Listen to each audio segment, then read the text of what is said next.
বাংলাদেশের ভাই বোনদের জন্য ভালো ভালো, যেগুলো ভালো ভালো ভালোরা, যারা যারা বাংলাদেশকে নিজের দেশ বলে মনে করে, যারা বাংলাদেশের জাতীয় জনককে নিজের দেশের জাতীয় জনক বলে মনে করে, যারা স্বাধীনতাকে ভাবে আমরা একবারই স্বাধীন করেছি, তাদের জন্য বলছি, আপনারা আপনাদের বুদ্ধি বিদ্যা দিয়ে, শক্তি দিয়ে রুখে দাঁড়ান, নাই আপনাদের দেশটা কিন্তু ভালো থাকবে না।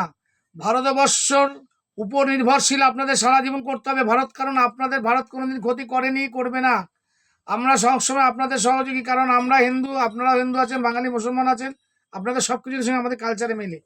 পাকিস্তানের সঙ্গে কালচারে মিলবে না, চীনের সঙ্গে কালচারে মিলবে না। আপনারা বুঝতে পারছেন না, ভারত বিরোধী করে কোনো লাভ নেই, কারণ ভারতের সহযোগিতা ছাড়া আপনারা এই জীবনে কোনোদিন দাঁড়াতে পারবেন না। আমরা তো চাই বাংলাদেশ ভারত এক হয়ে থাকুক, ভিসা দরকার নেই, পাসপোর্ট দরকার নেই, সোজাসুজি নেপালের মধ্যে যাবো আসবো, কিন্তু আপনারা চরিত্র বদলান, এসব মৌলবাদী ধরে পিটান, রাস্তার মধ্যে ল্যাংটা করে